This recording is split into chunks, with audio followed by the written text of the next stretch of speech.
My name is Susan Grace, and welcome to A Woman's Journal. This is a community I'm building for women where we come here, chat, encourage, and empower one another. If you want to be part of this community, feel free to hit our DMs at A Woman's Journal podcast on all our social media handles. And you can also send us an email whenever, and we'll be sure to get back to you. Now, remember to also hit that subscribe button because you do not want to miss out on any of our episodes. Now, interesting thing is, most people don't know that they're struggling with mental health because mental health manifests in different manner. It could be indulging in alcohol, overindulging, overworking, self-isolating, and so much more. But for my guest today, she got to a point where she started to find comfort in the blade and she would engage so much in self-harm. But what stands out for me is that she pointed out that most of the mental health struggles we have today go back to our childhood. And what has she done about it? She has decided to start a foundation that will help empower children while they're still in their formative years. My name is Susan Grace, and welcome to this episode of A Woman's Journal.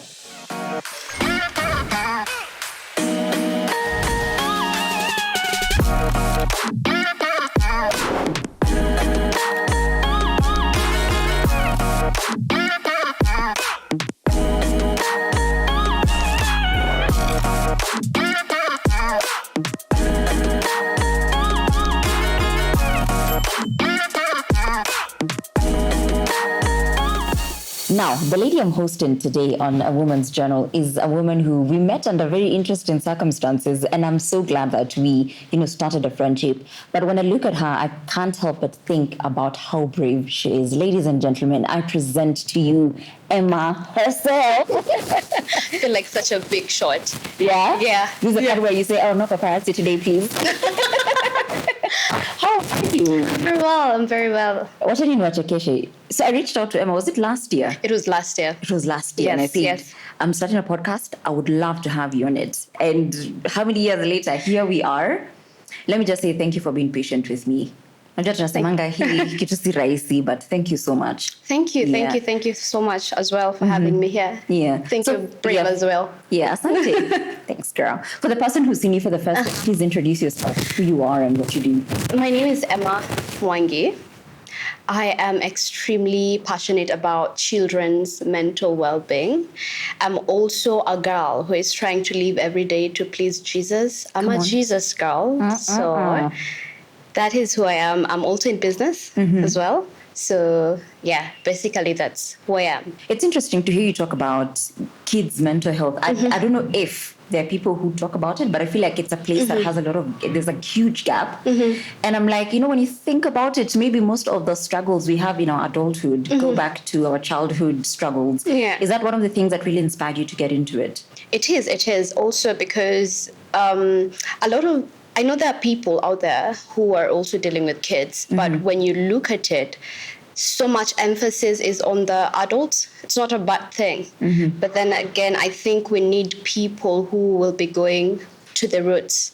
Because when you look at statistics, a lot of people who are struggling, adults who are struggling with mental illness, that issue did not start when they were adult. That there's something that happened when they were young.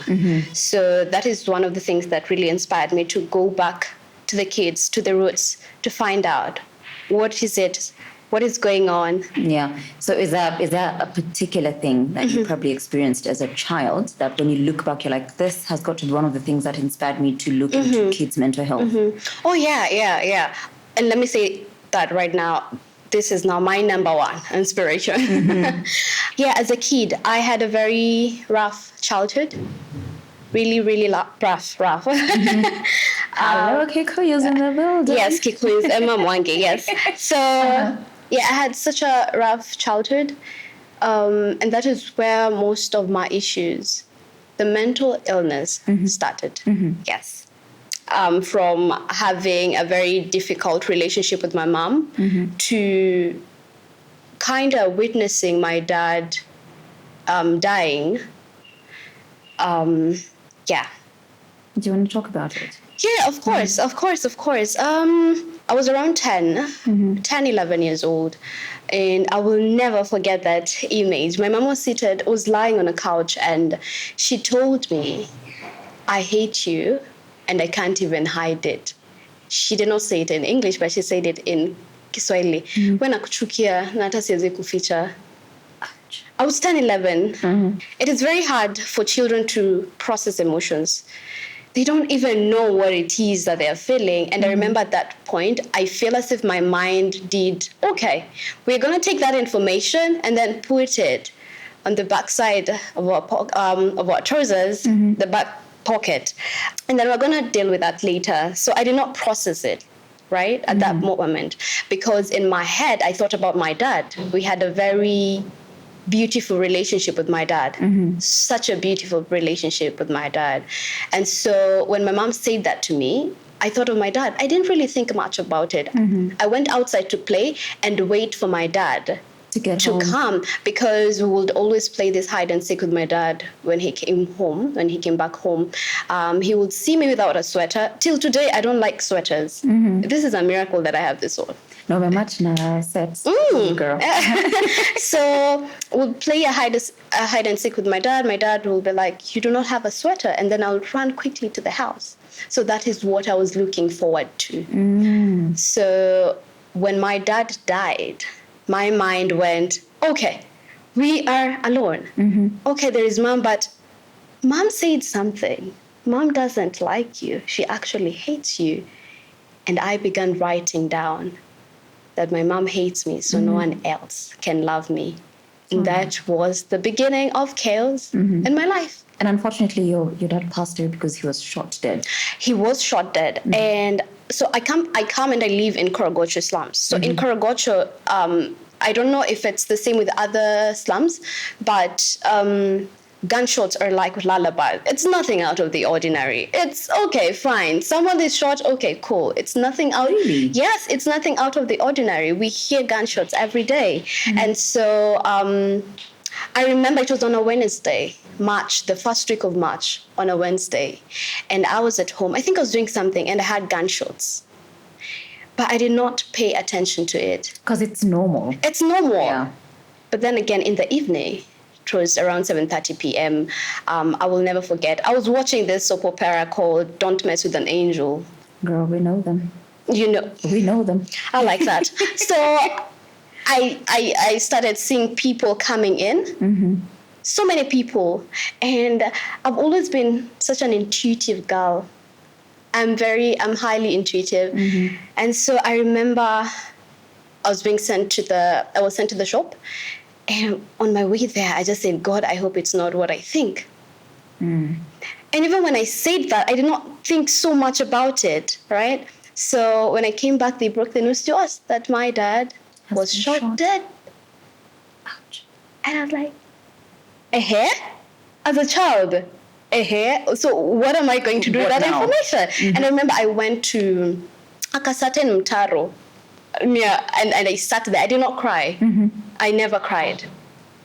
And that later on, I have realized that I came to learn that I did not process those emotions. I did not. And it was such a traumatic event for me. This was my rock, dead. Yeah. I beg. What am I going to do? Where do we start? So I never processed the emotions. In fact, a fun fact is, in 2022 was the last year I tried calling my dad. So he passed away in which year? It was in 2011. 2011. So 11 years later. 11 years later. And I didn't know what was happening with me, because I remember when I was in town, I was in a matatu and I would see people with their dads. And I was like, is that my dad? I think at some point I started hallucinating. My dad had an orange car. And so anytime I would see anything orange, I would be like, okay, my dad. And in fact, my mind started telling me that maybe he's not dead after all, but that maybe he has the wounds and he's just nursing them somewhere. And he will come back. I blame that on movies, but it's okay. Yeah. So I 100%. So I kept thinking to myself that maybe he will come back one day. And so I kept on calling his line. But I think after some time, when your line is not used for some time, They give it to somebody else. yes. And I remember when I called, it rang, and I was in so much shock. So I hung up. So in 2022 was the last time I tried calling my dad. And I think from that time, I think I started giving myself up to healing. It's like, okay, he really is gone. He really is gone. Yeah. So yeah, it took time. But I can't judge you, because even for me, when my mom passed away, I was in so much denial. So once in a while, I think till date, I still have her number. So I'd call it. And then for a very long time, it was Mteja. So I kept, I don't know why I stopped. I guess I healed. So I always hoped that maybe I'd call and someone else on the other side would pick. And hopefully if they pick, it's a lady. I don't know why I thought that would have given me some sort of consolation. But I've not tried it since. But I honestly relate when you say that you didn't have like the proper time to moan and grieve. I think that's also one of the mistakes I made with grieving.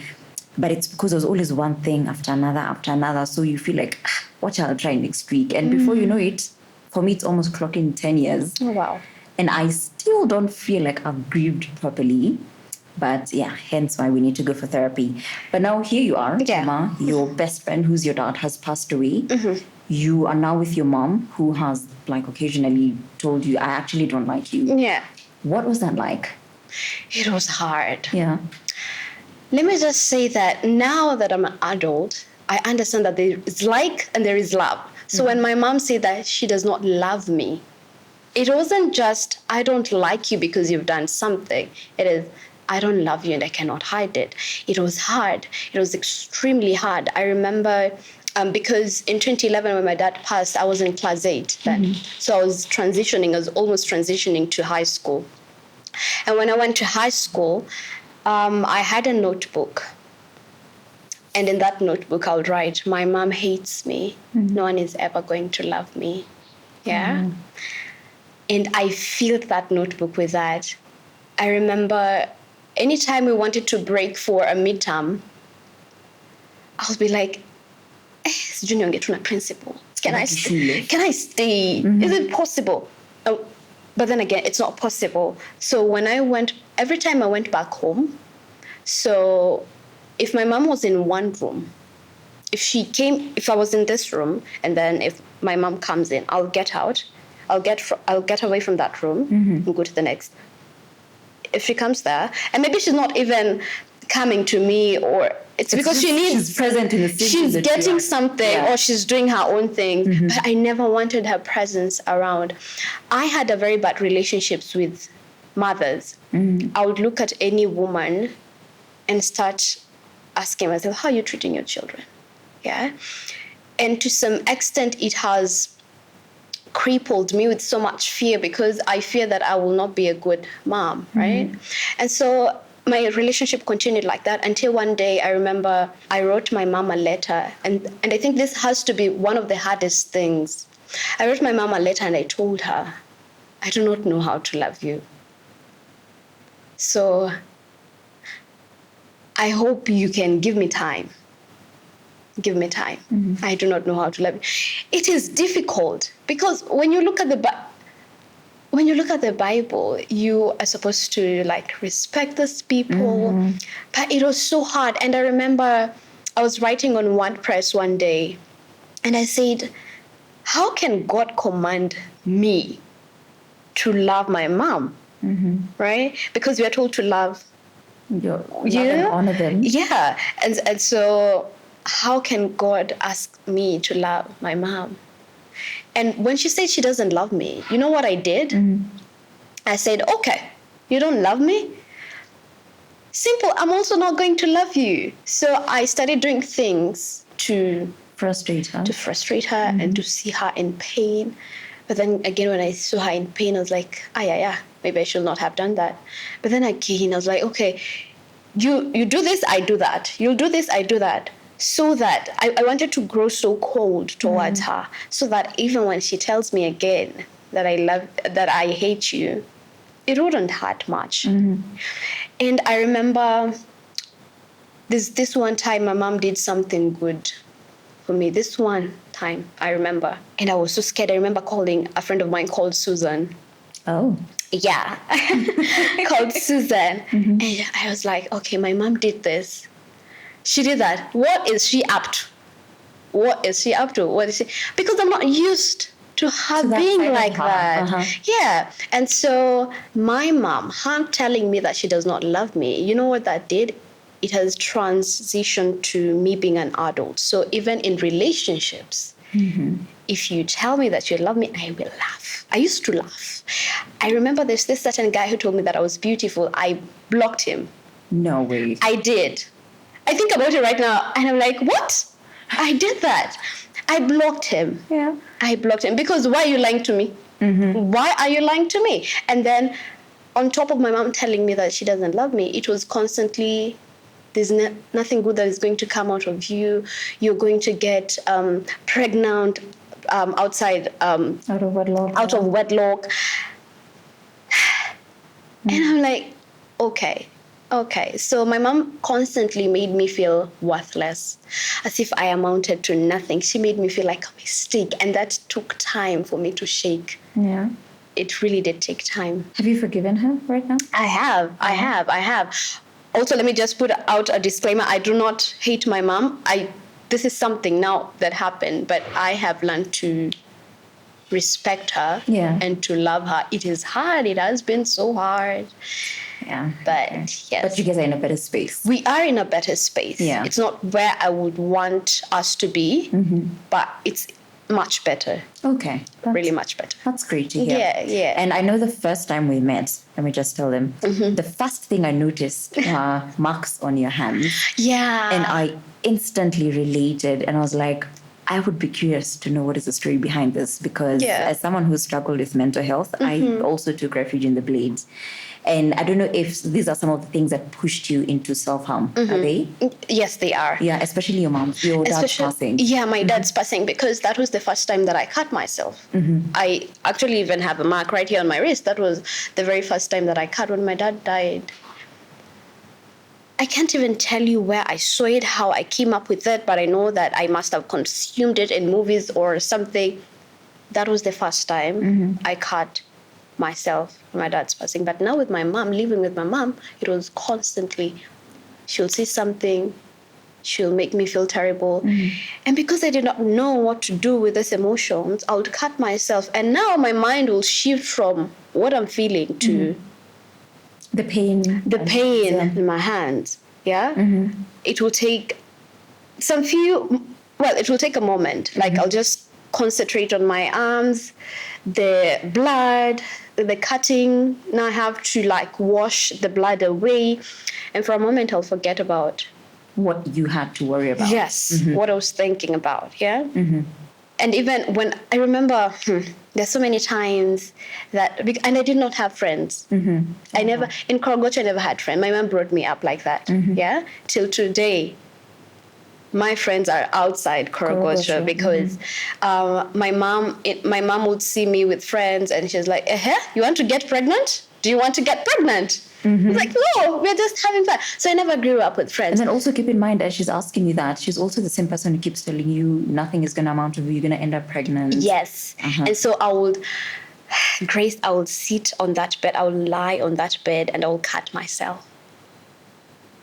Because, there's so much noise coming in and I need to do something before I go crazy. Right? And so before I even got admitted to the hospital, that was because of cutting yourself. Yes. Well, there are many other things that the doctors saw that made them come to a conclusion of them admitting me to the hospital, but cutting was one of them. And so I would do that because I have no friends. Where am I going? I'll have to lie on that bed. And then I'm not close with my siblings and I. We're not close. So what do I do with everything that I'm feeling? So you're self-isolated. Yes. That bed can tell you my story. And the idle mind is the devil's work. It is very true. That bed can tell you stories. And the walls. Oh my God.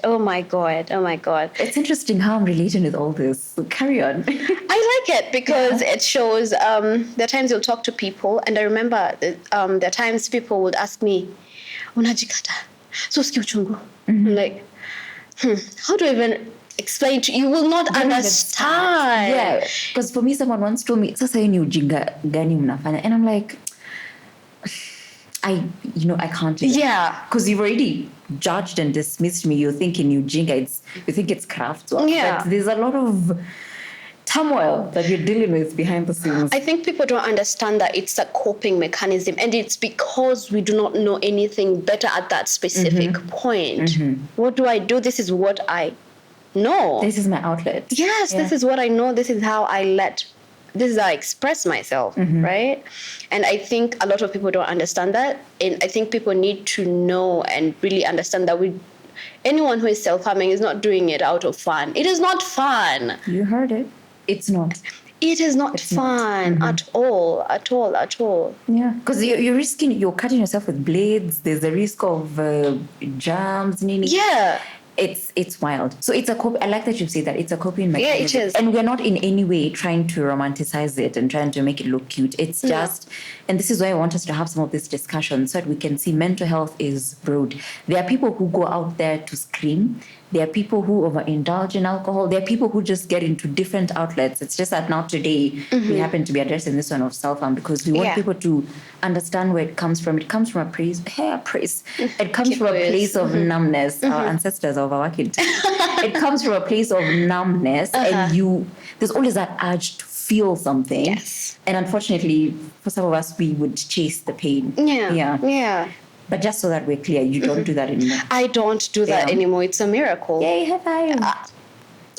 It is a miracle. You know how people say I'm 10 years clean? I think we're also X years clean from the Yes, actually, I think I did that on Instagram, I think last year. And people who knew me from Kitambo, they're like, oh my goodness. Thank you, Jesus. Yeah. Because it was such a heavy thing. Because I remember I stopped doing it on my arms and I started doing it on my thighs. Oh, because people are not likely to see that. Yeah. And self-harm. I remember even going out on dates was a problem. Because now you start asking me, what happened? What happened? So Mimi masuri nimepeana. Oh, I was scratched by someone's cat. I say the cat. I keep saying the cat. And then this guy noticed that I had on my other. So he noticed one arm and said cat, and then like, there's a certain gate. It's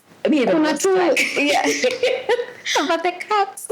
Because now it's very draining to explain it to someone who won't get it, and someone who has not been in those shoes. They will not understand.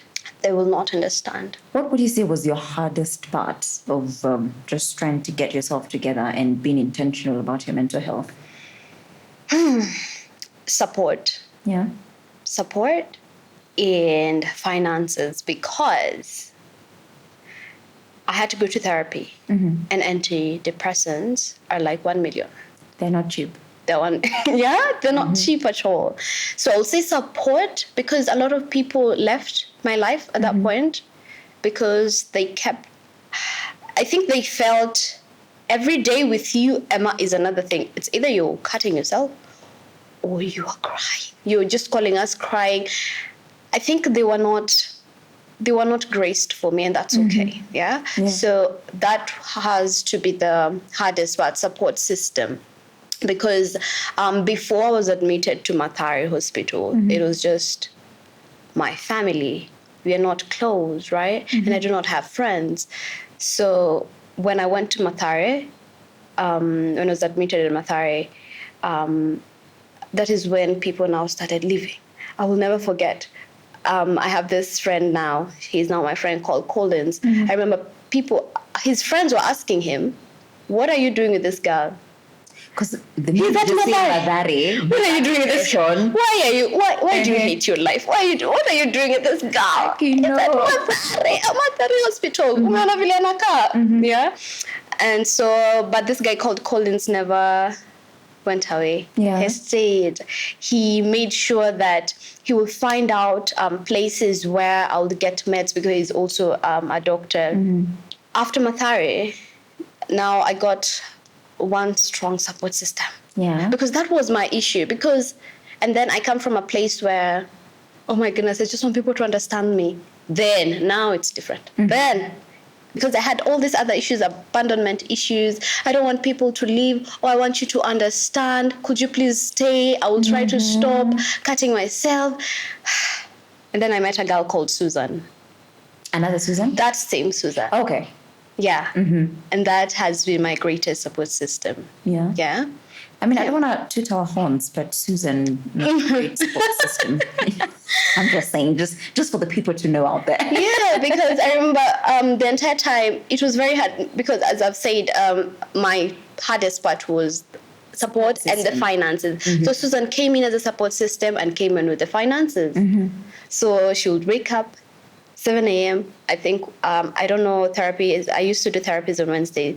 And she'll be in town. She'll take me to Kenyatta Hospital because that's where I used to do my therapy. She'll pay for my meds. She'll take me out for lunch.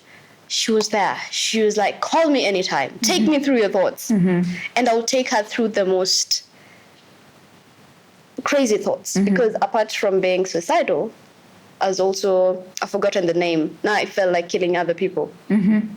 Heating. Killing. Yes. I thank God. I'm so healed that I can't remember that other name. Because there's suicidal, feeling like you want to kill yourself, and then there's the other one where you feel like you just want to kill that person. It is very real. If you've ever heard about it, that thing is real. You feel like killing someone else. I'm sure we'll find the name and we're just going to put it here on the screen. Yeah. So I'll take her through those crazy thoughts. It was crazy because now I'm transitioning from being suicidal and now I feel like killing other people. Oh God, take me. What is happening? Come now, Jesus. Come now. What is happening? What is happening? I would have a problem with color red because when I cut myself and I would see blood. So I remember putting on a red nail polish, and I was like, no, I'm just seeing blood. Yeah. I'm just seeing blood. No. It was hard, Susan. It was very hard. But you know what I love about this? The fact that you are being open, because as much as sometimes we are struggling with mental health and we want to complain that people are not supporting us, we are not also very open to support. And I love that for you with the other Susan. You are very open and tell her, this is how I feel. Today I feel like I'm taking my own life. Tomorrow I feel like taking someone else's life. Like you really walked her through the journey and she was able to be like, okay, then this helps me know how to best support you. Very true. But you've also made me realize, not just sometimes people reach out to us, they're struggling, or like, I'll pray for you. Brother, I'll pray for you. Prayer is good. Very good. But I love that you said, for you at the time, it was support and finances. Yeah. We can't overlook the role that finances play. Yeah. So it's one thing to pray for someone. It's great. I highly recommend. But then also the practicality of showing support. So I like that you brought that out. Yeah. Yeah. I think when people, let me just say this, when people say, I'll pray for you, I think the people that say that need to understand, because I'm sure they're getting this from the Bible, from God. They need to understand there's a part in scripture where it says, if someone comes to you and tell you that they're hungry, and then you tell them, oh, go, I'll pray for you, and you've not given them food, what are you doing? So there is prayer. When we talk about intercession, we need to understand that intercession is also these actions involved. Yeah. So yes, I'll pray for you, but how can I show up for you physically? Can I take you to therapy? Can I pick you up from the hospital? How much are your drugs? Yeah. Alafu ndo tusikuwa tu over spiritualize things. Even the 5,000 people that Jesus fed, they needed food. He didn't say, I'll pray for you. Yeah. He didn't give them a verse. It is like, true. Oh, they're hungry. Bring the fish and the bread. Let's multiply and feed people. It is true. Yeah, so tuache overuse, I'll pray for you, I'll pray for you. If you can support more than, I'm not saying if you can support more than their prayer, go for it. If it's visiting somebody, being there for them. If it's inviting them for a sleepover, because the one thing I also learned is a change of environment works magic. Yes. So once in a while, just tell them, hey, listen, come over to my place for like 2-3 days. Yeah. It's very refreshing. Yeah. So, yeah, it is I love true. that you brought that out. Yeah. That happened a lot. Yeah, but not looking back, looking at 10-year-old you or 14-year-old you, because your dad passed away when you were 14. Yes. But the nasty words from your mom started when you were 10. Yeah. When you look back, all that bitterness that you went through, all that pain, and you look at yourself now, what would you tell your 10-year-old self? You are not a mistake, Emmah. And you're not a burden. You can never be a mistake. What? God looked at you, and even before the foundations of the earth, and he thought of you. So you can never be a mistake. You're not a mistake, never. That is what I would tell 10-year-old Emmah. Yeah. Yeah. And what is Emmah most proud of? That I never gave up. There were so many times that I really wanted to give up, but I was intentional even in giving myself up to healing. I think that is it is so brave. It takes so much courage and so much strength to pull yourself out there. I did not allow that to give me my identity. Yes, because you can easily identify yourself with a mental illness. I see that with a lot of people. Yeah, Yes. it's not a cool thing. Thank you for that as well. Yeah. It's not a form of identity. It's not cool. something. It's like bragging about any illness. It's really not it, It's you know. not. And I feel like the more we romanticize it, the more we make it look like it's not a big deal. That is why when someone comes out and when they say they're struggling with mental health or suicidal thoughts, we're like, not after too attention. Yes. Yeah. Did you ever experience that? Oh, yes. People thought it's attention seeking. Yes, actually, a lot. People thought that I was just seeking attention. I remember there's this guy. Oh, I'm sorry, guys, but there's this one guy who told me, "Aki Emmah unataka tu attention," and that was the end of it. I never talked to this person again because depression will not try to take my life, and then you will come You'll and also make it assist depression to beg. no. Get behind me, Satan. No. Yeah. Yeah. But now, even as we went up this conversation, you're talking to me about At the Roots. This is an initiative you're starting Yes. for the kids and mental health. Tell me more about it. Yeah. So At the Root was inspired, of course, by the happenings in my childhood. As I said earlier, there is a lot of emphasis on adults, and that is a very good thing. But then again, according to the World Health Organization, statistics shows that a lot of these issues, they begin before adolescence. Yeah. And so I started thinking, why don't we start taking care of these young ones right now? We don't have to wait until they're adults and then now we are calling, oh, come for therapy. Oh, we're encouraging you to take therapy and stuff like that. No. So I thought, let's start teaching these kids about, if your mom told you today that she hates you, how are we going to process that? How can we manage that? What is that emotion called? What do I do with these emotions? Yeah. So that when they are like 20, their life is not starting, okay, fine, we need to go to therapy. They can do other things, right? Because I feel like if I did not go through what I went through, I would dealt with other things. Yeah. But now I am older. First of all, I thought when I'll be like 25, I'll get the love of my life. But now I have to. Didn't we all? And I have to unpack. Yeah. I have to go through And therapy unlearn. and unlearn so many things, right? So I think if we can tackle that one thing with kids, I think would my goal is for a better future. Better future. And a better future, we need people. So we can't have broken people in this better future, right? And so let's take care of these kids mentally. Because every time I look at kids, and my friends will tell you, a friend of mine will tell you, anytime I look at kids, I'm like, okay, this kid has so much potential. There's something that God has placed in this person. But there's a high possibility that might be taken away. Or delayed, because now you're old and you're like, okay, fine, my mom said this to me, now I have to deal with it. We can do other things, right? Yeah. Now, Emmah, as we went up this conversation, you did mention you're a church girly. I did. And I feel like there's so much wisdom oozing out of you, and there's so much greatness that is coming Thank and you. will come out of you. Thank you. But I'm thinking of somebody who's watching us today and they're thinking, no, I am just at the edge. I'm ready to throw in the towel. I want you to encourage them looking at that camera. Okay. Hi, somebody. I know that at this point, you might feel like anything I tell you right now to encourage you is really not it. You might think, I don't want to hear anything else.